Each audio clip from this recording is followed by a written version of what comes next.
Welcome to gateway classes. तो last lecture जो हमारा हुआ था उसमें बाकी टॉपिक हमारे कवर हो गए थे, न्यूमेरिकल्स हमने कवर किए थे, ठीक है, जिसमें rise time, peak time, errors, जितने पीवाई क्यूज थे वो सारे आपने कवर कर लिए थे, राइट। तो आज का जो लेक्चर है वो हमारा लास्ट टॉपिक जो बचा हुआ है उसको हम करेंगे। आज के लेक्चर में जो हमारे टॉपिक रहने वाले हैं वो P controller, derivative controller, integral, PID controller, ये डिफरेंट टाइप ऑफ कंट्रोलर्स हैं जो आपको पढ़ने हैं, ठीक है। और इसके अलावा controller design using Ziegler Nichols method, ये एक मेथड है जो हम कंट्रोलर डिजाइनिंग में यूज करते हैं।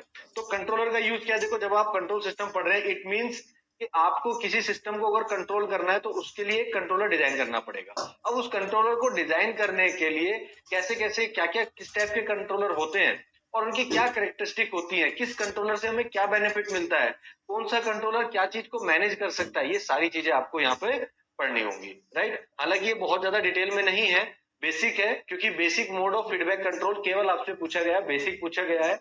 अदरवाइज ये टॉपिक इतना बड़ा है कि ये अपने आप में एक चैप्टर बना सकता है, ठीक है। तो हमको बेसिक ही पढ़ना है। थ्योरेटिकल यहाँ से क्वेश्चन आपका बनेगा क्या क्या है, प्रोपोर्शनल कंट्रोलर हम तैयार करेंगे, डेरिवेटिव हम पढ़ेंगे, इंटीग्रल हम पढ़ेंगे, फिर इनके कॉम्बिनेशन आते हैं।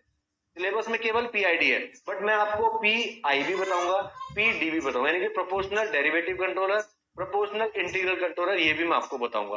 क्योंकि ये जब आपने इतना सब कुछ पढ़ लिया ना तो उसको छोड़ना सही नहीं है, वो भी पढ़ना जरूरी है। इन केस अगर आ जाए एग्जाम में तो छोड़े ना। दूसरा, controller design using Ziegler Nichols method. तो ये दो टॉपिक आपके आज के रहेंगे हमारे सिलेबस के हिसाब से। ये पूरा कंटेंट आज हम कवर कर लेंगे। तो चलिए स्टार्ट करते हैं। सबसे पहले बात करते हैं कंट्रोलर की, ठीक है, कितने टाइप के फीडबैक कंट्रोलर होते हैं। तो in control system controller are use to minimize error signal. क्या टारगेट है हमारा कि जो एरर जनरेट हो रही है किसको कैसे मिनिमाइज किया जाए, क्योंकि एरर जितनी कम होगी हमारा सिस्टम उतना ही एक्यूरेट होगा। तो यही तो काम होता है आपका किस चीज का, टारगेट कंट्रोलर का, right. The most common modes are, जो सबसे कॉमन यूज होते हैं, दैट आर प्रोपोर्शनल कंट्रोलर जिसको पी कंट्रोलर बोलते हैं, इंटीग्रल कंट्रोलर या I controller, derivative controller, D controller. अब इनके कॉम्बिनेशन हो जाते हैं, जैसे proportional integral controller, proportional derivative controller, या इन तीनों को मिला दो पीआईडी, यानी कि प्रोपोर्शनल इंटीग्रल डेरिवेटिव कंट्रोलर। तो ये इतने टाइप के कंट्रोलर आपके होते हैं, ये बेसिक टाइप ऑफ कंट्रोलर है, ठीक है। अब सबसे पहले बात करेंगे प्रोपोर्शनल कंट्रोलर की। तो जैसा नाम से पता चल रहा है ये प्रोपोर्शनल है, यानी कि जो आपका आउटपुट है कंट्रोलर का, उसका आउटपुट एरर सिग्नल के डायरेक्टली प्रोपोर्शनल होता है। ये सिस्टम के आउटपुट की बात नहीं कर रहा है, एक कंट्रोलर के आउटपुट की बात कर रहे हैं हम। तो मान लीजिए this is the gain of controller, KP क्या है, गेन ऑफ कंट्रोलर। इस गेन को ही हमें सेट करना होता है। देखिए कंट्रोलर का स्ट्रक्चर बड़ी आसान होती है, लेकिन उसमें जो गेन होता है ना, ये के की वैल्यू, ये सबसे ज्यादा इंपॉर्टेंट होती है। इस के की वैल्यू को क्या रखें ताकि हमारे सिस्टम का गेन इतना आ जाए, ये सिस्टम की परफॉर्मेंस ही आ जाए। हम इस गेन को वेरी कराते हैं, जिसको हम बोलते हैं ट्यूनिंग ऑफ कंट्रोलर। तो हम जब कंट्रोलर को ट्यून करते हैं एक पर्टिकुलर आउटपुट के लिए, तो वो प्रोसेस आपको सीखना होता है। आगे जाके जब आप प्रोग्रामिंग करेंगे या रिसर्च में अगर कोई बच्चा जाता है तो वहां ये चीजों को डिटेल में पढ़ेगा। तो ये इनपुट हुआ, यहाँ से आपने एरर सिग्नल जनरेट हुआ, ये फीडबैक आउटपुट आ रहा था आपका, इन दोनों का डिफरेंस ईएस जनरेट हुआ। ये ईएस आप किसको दे रहे हैं, कंट्रोलर को दे रहे हैं, राइट। तो ये फीडबैक सिग्नल यहाँ पे फीड हो रहा है। अब ईएस आ गया, इसका जो आउटपुट है वो यूएस है, ये इस कंट्रोलर का गेन है केपी, ये इस कंट्रोलर का गेन है केपी। तो UT is directly proportional to error signal, यानी कि ये जो सिग्नल है आउटपुट जो है इस कंट्रोलर का, ये डायरेक्टली प्रोपोर्शनल अगर आपके एरर सिग्नल के है तो इस टाइप के कंट्रोलर को हम क्या बोलते हैं, प्रोपोर्शनल कंट्रोलर। तो ये प्रोपोर्शनलिटी समझ में आ गई। अब बस आपको इसको क्या करना है, लाप्लास में इसको प्रोपोर्शनलिटी से इक्वल में ले जाओ। तो एक कांस्टेंट हमने ऐड कर दिया KP. This KP is the gain of controller, this KP is the gain of controller, इस प्रोपोर्शनल कंट्रोलर का गेन। अब इसको लाप्लास ले लो, US equal to KP into ES या US upon ES equal to KP. The transfer function of proportional controller is KP, यानी कि ये जो कंट्रोलर है इसका जो ट्रांसफर फंक्शन है आउटपुट अपॉन इनपुट वो कितना है, केपी है, right. Where US Laplace transform of actuating signal, ES error signal के लाप्लास ट्रांसफॉर्म है, केपी प्रोपोर्शनलिटी कांस्टेंट है। अच्छा इसका फायदा क्या, इफेक्ट क्या है, तो मैंने बहुत समराइज करके यहाँ पे आपको लिखा है। इफेक्ट क्या है, ये रिड्यूस करता है राइज टाइम को। मतलब अगर आपका एरर सिग्नल डायरेक्टली उसके प्रोपोर्शनल है आउटपुट के कंट्रोलर के, तो ये क्या करता है, राइज टाइम को रिड्यूस करता है, जल्दी सिग्नल आपका वहां पे पहुंचता है डायरेक्ट, ठीक है, जल्दी राइज करता है सिग्नल। और रेस्पॉन्सिवनेस, क्योंकि राइज टाइम अगर बढ़ेगा तो जल्दी रेस्पॉन्ड करेगा, रेस्पॉन्सिवनेस बढ़ेगी। बट लिमिटेशन क्या है, एरर पे फर्क नहीं पड़ता है, एरर एलिमिनेट नहीं करता है, तो ये कंट्रोलर हमारे बहुत ज्यादा काम का नहीं है। ठीक है, अब बात करते हैं आगे डेरिवेटिव कंट्रोलर की, डी कंट्रोलर। तो डेरिवेटिव कंट्रोलर क्या है, अगर जो आउटपुट है वो इनपुट के डेरिवेटिव के इक्वल है, तो output is the derivative of error signal. Proportionality constant KD हमने यहाँ पे रेड कर दिया। केडी क्या है, प्रोपोर्शनलिटी कांस्टेंट फॉर, या गेन समझ लो, गेन फॉर डी कंट्रोलर। तो ये डी कंट्रोलर के गेन हो गया। अब अगर इसको मैं लाप्लास लूं तो यूटी का US, KD as it is, ET का आ जाएगा एस इंटू ईएस। डिफरेंशिएशन का कितना आ जाता है, एस इंटू ईएस। ये सिंपल लाप्लास ट्रांसफॉर्म है। तो यहाँ यूएस अपॉन ईएस कितना आया, केडी इंटू एस। तो पहले वाले केस में प्रोपोर्शनल कंट्रोलर में जो गेन था सिस्टम का वो केवल केपी था। इस बार हमारा कितना है, S into KD, where KD is the gain और एस आपको पता है कॉम्प्लेक्स फ्रीक्वेंसी होती है। तो ये आपका इस सिस्टम का गेन आ गया, राइट। तो ये चीज समझ में आ गई, ये कहलाता है हमारा डेरिवेटिव कंट्रोलर। अब इस कंट्रोलर के क्या फायदे हैं, इस कंट्रोलर का फायदा ये, एक तो इस सिस्टम की स्टेबिलिटी को इंप्रूव करता है, यानी कि सिस्टम में आपकी जो स्टेबिलिटी है वो जल्दी आ जाएगी। दूसरा, फ्यूचर एरर को प्रेडिक्ट कर सकता है। ओवरशूट को रिड्यूस करता है। ओवरशूट क्या था, ध्यान है ना सबको, ओवरशूट बताया था कि ये जो जाता है, यानी कि जो हमारा आउटपुट है इसके अलोंग ये जो है ये चीज, ये ओवरशूट है, ये इसको कम कर देगा। मतलब अब आपका रेस्पॉन्स हो सकता है कुछ इस तरह से आए, ओवरशूट केवल इतना है, तो ये ओवरशूट को रिड्यूस कर सकता है। दूसरा, लिमिटेशंस क्या है इसकी, नॉइज से बड़ा सेंसिटिव होता है, अगर कोई नॉइज प्रेजेंट है तो सिस्टम की स्टेबिलिटी पे फर्क पड़ेगा। Can not remove steady state error, ये भी आपकी एरर को रिमूव नहीं करता है। ठीक है, तो ये चीज समझ में आई।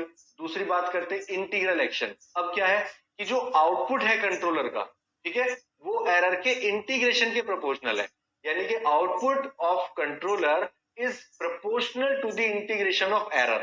तो integration of ET into D, और के आई क्या हो गया, इंटीग्रल गेन। के आई क्या हो गया आपका, इंटीग्रल गेन।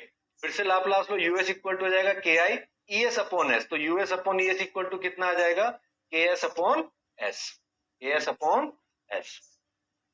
ठीक है, अच्छा यहाँ पे के आई क्या है, इंटीग्रल गेन है, और के आई अपॉन एस पूरे सिस्टम का गेन हो गया। ठीक है, अच्छा इनवर्स ऑफ के आई, ये जो के आई है इसके इनवर्स को हम बोलते हैं इंटीग्रल टाइम टी आई।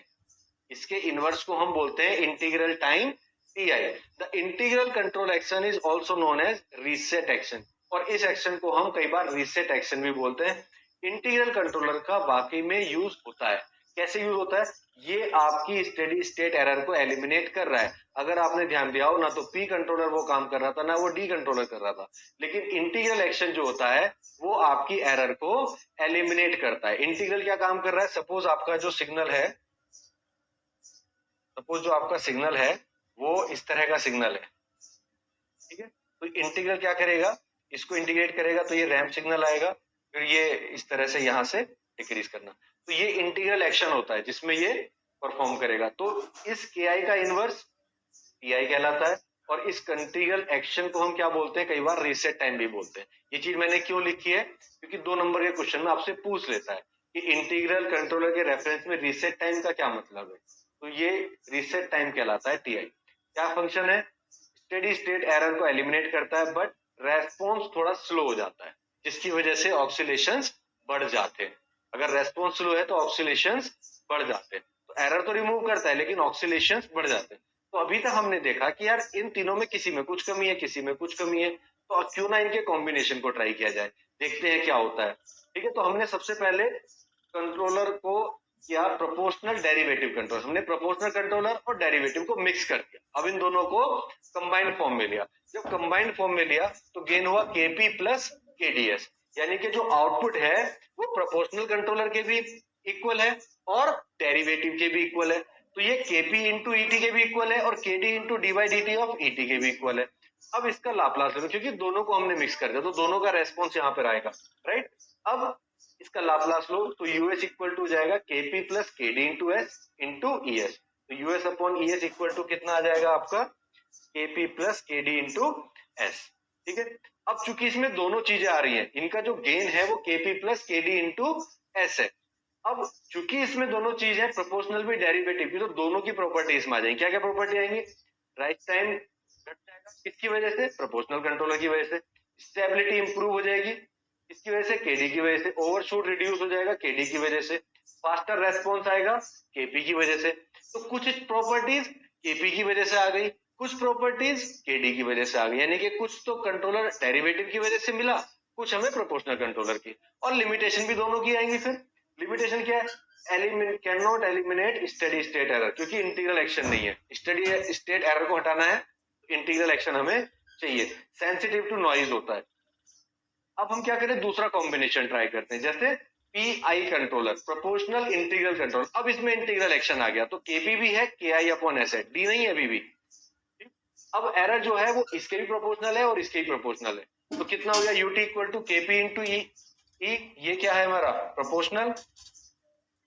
ये क्या है? P controller. और ये वाला क्या है? I controller. तो ये हो गया ना पी आई कंट्रोलर। दोनों का लाप्लास ले लो, US KP plus K I upon S into E S. तो US upon E S equal to कितना आ गया आपके पास? KP plus K I upon S. अब इनकी प्रॉपर्टीज देख लेते हैं। इसका इफेक्ट क्या होगा? राइज टाइम रिड्यूस करेगा, चूंकि इंटीग्रल एक्शन है तो स्टेडी स्टेट एरर भी रिमूव कर देगा, कोई स्टेडी स्टेट एरर इसमें नहीं आएगी, यानी कि ये ज्यादा बेटर कंट्रोलर है ना, तो इसमें एरर आ रही है, राइज टाइम भी जल्दी मिल रहा है। लेकिन इसमें कमी क्या होगी? स्लो रेस्पॉन्स होगा देन प्रोपोर्शनल कंट्रोलर में introduce oscillation due to integral action. Integral action की वजह से जो रेस्पॉन्स होता है वो मेरा थोड़ा सा स्लो होता है। अगर रेस्पॉन्स स्लो है तो उसमें ऑक्सीलेशंस आने की पॉसिबिलिटी बढ़ जाती है।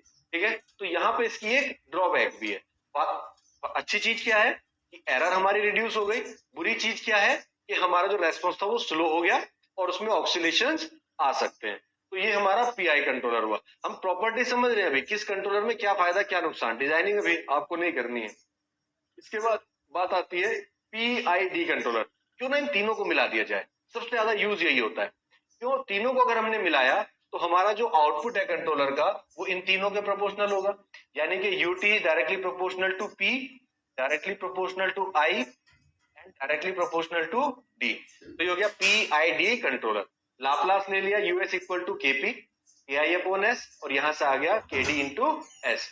तो US equal to US upon E S equal to आ गया ये चीज। ठीक है, तो इस तरह से आपने पीआईडी कंट्रोलर निकाला। अब इसके फायदे हैं। क्या फायदा सबसे बड़ा? देखो, पी की वजह से राइज टाइम बढ़ गया, ओवरशूट आपके कम हो गए। के आई अपॉन एस की वजह से, के आई अपॉन एस की वजह से आपका एरर खत्म हो गई। ठीक है, राइज टाइम बढ़िया हो गया। अब आपका रेस्पॉन्स भी फास्टर हो गया क्योंकि डेरिवेटिव कंट्रोलर भी आ गया, तो डेरिवेटिव कंट्रोलर की वजह से रेस्पॉन्स बढ़ गया। ठीक है, तो ये जो चीजें हैं इनसे आपकी सारी चीजें इंप्रूव होती है। राइज टाइम इंप्रूव हो गया, एरर रिमूव हो गई, स्टेबिलिटी इंप्रूव हो गई, ओवरशूट रिड्यूस हो गए, रेस्पॉन्स फास्टर हो गया। ये सारी चीजें आ जाती है जब हम इन तीनों को एक साथ यूज कर लेते हैं। तो सबसे ज्यादा जो कंट्रोलर यूज करते हैं वो पीआईडी यूज करते हैं। या फिर हमें स्पेसिफिक कंडीशंस कुछ मिलती हैं, जैसे अगर मुझे ये पर्टिकुलर सिस्टम है, इसमें से केवल ओवरशूट को कम करना है, तो अगर केवल ओवरशूट करना है तो मेरा डेरिवेटिव से काम चल जाएगा, मैं डेरिवेटिव ले सकता हूँ। या मुझे केवल एरर को रिमूव करना है, रेस्पॉन्स थोड़ा सही चाहिए, राइज टाइम को कम करना है, तो मैं पीआई कंट्रोलर यूज कर सकता हूँ। तो डिपेंडिंग अपॉन द रिक्वायरमेंट हम कंट्रोलर को सेलेक्ट करते हैं कि ये चीज हमें करनी है। लेकिन अगर आपको एक अच्छा कंट्रोलर बनाना है तो आप तीनों को मिला के बनाए, वो सारी चीजों को मैनेज करेगा। राइट, तो these are the types of controller, basic type of feedback controller. ये सब basic type of feedback controller है और इतना ही आपको लिख के आना है, बहुत ज्यादा डिटेल में नहीं है। It is a part of chapter. तो ये अभी तक तो एग्जाम में पूछा भी नहीं गया है, मतलब इतने पिछले 3-4 सालों में तो आया नहीं है, तो ये क्वेश्चन अभी एग्जाम में आया भी नहीं है। लेकिन अगर आता है तो आप सिंपली इसको इस तरह से डिफाइन करके आ सकते हैं। नेक्स्ट आता है आपका नया, इच्छा इनको कंपेयर भी कर लेते हैं, कंपैरिजन भी मैंने दिया आपको। तो पी, पीआई, पीडी और पीआईडी, इन सब में अगर हम कंपेयर करें rise time, overshoot, settling time, error और स्टेबिलिटी, तो देखिए क्या होता है। राइज टाइम देखें तो सब में डिक्रीज हो रहा है। ठीक है, सब में डिक्रीज है, लेकिन इसमें पी में और पीडी में फास्ट होता है। किसकी वजह से?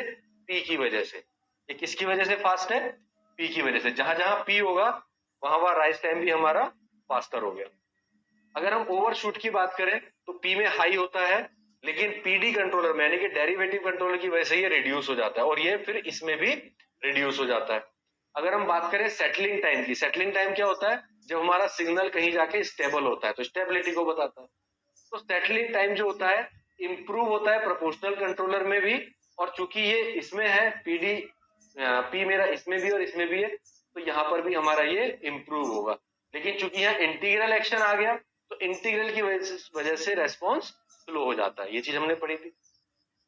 एरर की बात करेंगे, केवल इंटीग्रल एक्शन एरर रिमूव करता है, तो यहाँ पर एलिमिनेट हो जाती है और पीआईडी में भी एलिमिनेट हो जाती है। ठीक, स्टेबिलिटी की अगर हम बात करें तो सबसे ज्यादा पीआईडी स्टेबल होता है अगर इसको ट्यूनिंग बढ़िया मिल जाए। ट्यूनिंग का मतलब ये है, देखो आपको बार बार एक वर्ड सुनने को मिलेगा, tuning of controller, tuning of, कुछ नहीं है। ट्यूनिंग ऑफ कंट्रोलर का मतलब ये है कि जो केपी, के आई, के डी आपने लिए हुए ना, इनकी वैल्यूज क्या रखें, इनकी वैल्यूज को 0.5 रखें, 1.5 रखें, 0.02 रखें, क्या रखें, वो जो सिलेक्शन ऑफ वैल्यू है that is the tuning of controller. और उसके बहुत सारे तरीके हैं, उसके बहुत सारे तरीके हैं ट्यूनिंग करने के, कंट्रोलर को बहुत सारे तरीके हैं।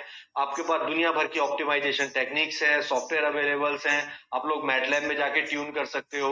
ठीक है, ऑटो ट्यूनिंग मेथड्स होते हैं, वो अपने आप निकाल के दे देता है बेस्ट फिट, कि अगर आपको उसमें आप रिक्वायरमेंट डाल दो कि मुझे ओवरशूट इतना चाहिए, सेटलिंग टाइम इतना चाहिए, एरर इतनी चाहिए, अगर इतना है तो उसके लिए केपी, के आई, के डी की वैल्यू क्या रखे, वो निकाल के दे देगा आपको। तो ये आपको मैनुअली नहीं निकालना होता, ये सब सॉफ्टवेयर पे आजकल हो जाता है, कोई दिक्कत नहीं है। लेकिन selection of these gains is the tuning of controller.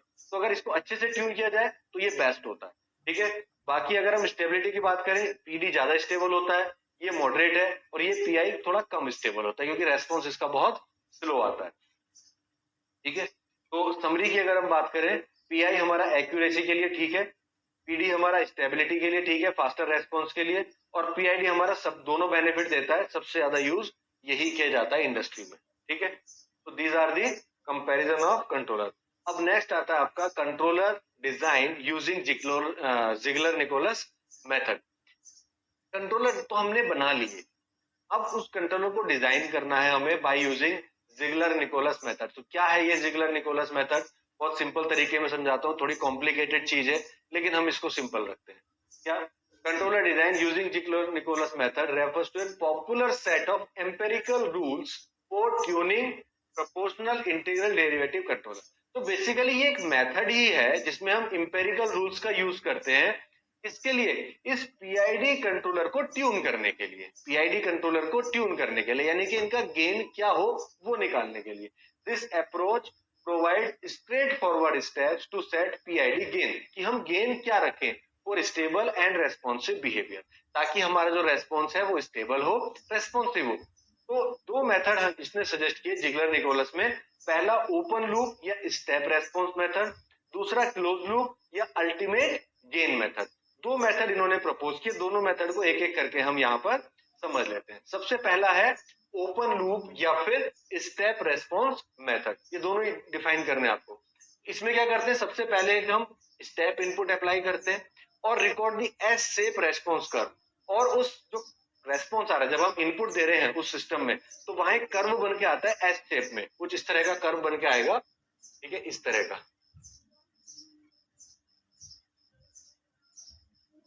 ठीक है, इस तरह का कर्व बन के आएगा। तो इस एस शेप कर्व को हम स्टडी करते हैं, रिकॉर्ड करते हैं, और इसमें आइडेंटिफाई करते हैं, क्या क्या चीज आइडेंटिफाई करते हैं, डिले टाइम आइडेंटिफाई करते हैं, टाइम बिफोर रेस्पॉन्स स्टार्ट, यानी कि एक तरह से ये डिले टाइम हो गया हमारा, जब से हमारा रेस्पॉन्स मिलना शुरू हुआ, इसको देखते हैं। टाइम कॉन्स्टेंट देखते हैं, टाइम कॉन्स्टेंट कब होता है, जब ये हमारा लगभग यहाँ पहुंच जाता है, 40 के अराउंड हो जाता है, तो वो चीज टाइम कॉन्स्टेंट हम देखते हैं। Slope of tangent at inflation point, यानी कि यहाँ पे जो हमारा निकल के आ रहा है उस पॉइंट को। अब ये चीज हम यहाँ से नोट कर लेते हैं जो हमारा रेस्पॉन्स निकल के आता है। Use Ziegler Nichols method tuning rules, कुछ सेट ऑफ रूल्स हैं टू सेट कंट्रोलर पैरामीटर। अब इतना करने के बाद इसके अपने कुछ रूल्स हैं जिससे आप कंट्रोलर को ट्यून कर सकते हो। क्या क्या चीज है? कंट्रोलर आपका कौन सा है, सपोज पी कंट्रोलर है, पीआई है या पीआईडी है, तीनों कंट्रोलर हमने इधर ले लिए। एक हमने केपी गेन ले लिया, प्रोपोर्शनल गेन ले लिया केपी, इधर हो गया टीआई इंटीग्रल टाइम, टीडी हो गया डेरिवेटिव टाइम, ठीक है, या delay time, sorry delay time. अब अगर हमारा पी कंट्रोलर है तो केपी को केवल कितना लेना है, टी अपॉन एल लेना है, टी हमने निकाल दिया, एल निकाल दिया। अगर हम पीआई ले रहे हैं तो 90% ऑफ टीएल लेना है, अगर आप पीआईडी ले रहे हो तो 1.2 ऑफ टीएल लेना है, टी अपॉन एल लेना है। अच्छा, इसके केस में अगर पीआई आप ले रहे हो तो टीआई लोगे 3.33 एल। अब चूंकि पी था ना, तो ना तो इसमें आई था ना डी था, तो दोनों में कुछ नहीं लिया, यहाँ केवल पीआई है तो डी की वैल्यू का कोई मतलब है नहीं, डेरिवेटिव यहाँ पे आपको नहीं लेना है, केवल इंटीग्रल टाइम लेना है कितना 3.3 ऑफ एल। लेकिन अगर पीआईडी कंट्रोलर है तो पीआईडी कंट्रोलर के केस में गेन कितना लिया जाएगा 1.2 इंटू टी अपॉन एल। जो टी आई होगा इंटीग्रल टाइम होगा वो 2 टाइम्स ऑफ एल लिया जाएगा और जो डेरिवेटिव टाइम होगा वो 0.5 ऑफ एल लिया जाएगा। तो these are the set of rule जिसको यूज करके हम ट्यूनिंग कर सकते हैं या केपी के आई के डी अपने निकाल सकते हैं और उसको यूज कर सकते हैं for the tuning of control. तो this is the one method, it is open loop step response method, जिसमें आप एस शेप कर्व को भी निकालते हो। कई बार इसमें ब्रैकेट में लिखा हुआ भी मिलेगा किताबों में कि एस कर्व मेथड। हालांकि ये मेथड ज्यादातर जगह पढ़ाया भी नहीं जाता है, मैं आपको बताऊं, हो सकता है आपके कॉलेज में पढ़ाया भी जाए या ना पढ़ाया जाए, मतलब मैं श्योर नहीं हूँ। तो कई जगह इस चीज को स्किप करा देते हैं। रीजन वही है कि एग्जाम में कम पूछा जाता है, थोड़ा सा कॉम्प्लिकेटेड है, लेकिन इतना कॉम्प्लिकेट नहीं है समझना। अगर आप सिंपली इसको एक्सप्लेन करेंगे तो मुझे नहीं लगता इसमें कोई दिक्कत आएगी। 4 लाइन में हमने चीजों को बता दिया करना क्या है। ठीक है जी, नेक्स्ट आता है क्लोज लूप या अल्टीमेट गेन मेथड। अब अल्टीमेट गेन का मतलब क्या है, लूप हमारा क्लोज्ड है, हमने क्या किया केपी की वैल्यू को बढ़ाना शुरू किया, इंक्रीज केपी। कब तक बढ़ा रहे हैं, जब तक सिस्टम का जो आउटपुट है वो ऑक्सिलेट ना करना शुरू कर दे कांस्टेंट एम्पलीट्यूड के साथ। हमने केपी को बढ़ाना शुरू किया, जो गेन है सिस्टम का उसको इंक्रीज कर रहे हैं धीरे धीरे और चेक कर रहे हैं उसके ऑक्सिलेशन। एक टाइम ऐसा आएगा जहां पे जाके ऑक्सिलेशन का एम्पलीट्यूड फिक्स हो जाएगा, वो सेम एम्पलीट्यूड से वाइब्रेट करना शुरू करेंगे या ऑक्सिलेट करना शुरू करेंगे। उस टाइम पे वो जो सिचुएशन है उस गेन को जब केपी की जिस वैल्यू पे वो कांस्टेंट एम्पलीट्यूड से ऑक्सिलेट करेगा, उस गेन को हम क्या बोलते हैं, अल्टीमेट गेन बोलते हैं, दैट इज के यू। और उस ऑक्सिलेशन पीरियड को, जिस टाइम पे वो ऑक्सिलेशन हो रहे हैं, उस ऑक्सिलेशन पीरियड को हम बोलते हैं अल्टीमेट पीरियड पी यू। ठीक है, 2 चीज हमने निकाल दी, के यू और P U. Based on K U and P U अब हम गेन को स्टडी करेंगे। कैसे, using Ziegler Nichols rule. Controller फिर से वही है, P P I P D, फिर से गेन आ गया, इंटीग्रल टाइम आ गया, टीडी आ गया। तो देखो प्रोपोर्शनल में ना तो इंटीग्रल आएगा ना डेरिवेटिव, पीआई में डेरिवेटिव नहीं आएगा और पीआईडी में तीनों आएंगे। ठीक, अब इनकी वैल्यू क्या होगी, पी की वैल्यू अगर हम रखना है तो 0.5 ऑफ के यू, इसकी 50% लेनी है। पी आई के केस में जो के यू आया है वो 45% लेना है और पीआईडी के केस में ये 60% ऑफ के यू हमें लेना है। अगर हम बात करें इंटीग्रल टाइम की तो वो कितना होगा, पी यू अपॉन 1.2 और इसके केस में हो जाएगा पीआईडी के केस में पी यू अपॉन 2 और टीडी कितना आएगा, पी यू अपॉन 8। तो देखो ये बस सेट ऑफ रूल आपको याद रखना है, जिगलर निकोलस मेथड आपका कंप्लीट हो जाएगा और इसमें कुछ नहीं है। यहाँ से ना तो कोई न्यूमेरिकल जनरली पूछा जाता है ना थ्योरी कुछ पूछी जाती है, बस ये मेथड आपसे पूछे जा सकते हैं। हो सकता है 2 नंबर में आपसे कोई क्वेश्चन पूछ लिया जाए कि भाई पी कंट्रोलर की क्या क्या बेनिफिट है, एडवांटेज क्या है, या जो हमारा पीआई कंट्रोलर उसका उसमें क्या बेनिफिट आपको मिलता है, what is the effect of pi controller. 2 number में क्वेश्चन आपसे बन सकते हैं। तो बहुत ज्यादा पूछे जाने के चांसेस तो इसमें अब की बार भी नहीं है, क्योंकि और जो क्वेश्चन है वो ज्यादा इंपॉर्टेंट है। बट फिर भी आप इसको पढ़ के जाएं, आसान से टॉपिक है, बहुत इजीली हमने इनको कवर कर लिया है और यहीं पे हमारी यूनिट एंड हो जाती है। ठीक है, देखो प्रैक्टिस चलती रहेगी। कंट्रोल सिस्टम एक ऐसा सब्जेक्ट है जितना प्रैक्टिस कर लीजिए उतना कम है, जितने न्यूमेरिकल प्रैक्टिस कर ले उतना कम है। फिलहाल हम इस यूनिट को एंड करते हैं ऑफिशियली और आगे जाके जब भी हम रिवीजन करेंगे तो कोशिश करेंगे कि डिफरेंट टाइप ऑफ न्यूमेरिकल्स को इंक्लूड करें ताकि और ज्यादा एक्सपोजर मिले। बट अभी के लिए सजेशन ये है, इस यूनिट में जितने क्वेश्चन मैंने कराए इस तरह के मिलते जुलते क्वेश्चन जो मैंने आपको डीपीपी में दिए उनको आप ट्राई करें, सो दैट कि आपके कॉन्सेप्ट थोड़े क्लियर हो और अच्छे से समझ के पढ़े। बहुत अच्छा सब्जेक्ट है, गेट में बहुत पूछा जाता है, आपके कॉम्पिटिटिव एग्जाम में बहुत पूछा जाता है, अच्छे से तैयारी करें। अब जैसे ये टॉपिक है, अब ये तो हमने यूनिवर्सिटी के हिसाब से पढ़ा है, बट अगर आप इसको गेट के हिसाब से पढ़ेंगे ना तो और भी बहुत कुछ है इसमें पढ़ने के लिए। इसका इम्प्लीमेंटेशन कैसे काम करता है, क्या रेस्पॉन्स आता है, उसके कर्व कैसे कैसे बनते हैं, वो सारी चीजें आपको पढ़नी पड़ेंगी। राइट, तो थोड़ा सा अपने आप को टाइम दीजिए। यहाँ पर हमारा टारगेट अभी एकेटी है, उसको रखते हैं, आगे जाके देखेंगे अगर कभी आपको गेट के हिसाब से पढ़ना हो तो वो भी मैं आपको हेल्प करूंगा। ठीक है, तो चलिए मिलते हैं नेक्स्ट क्लास में। Thank you very much.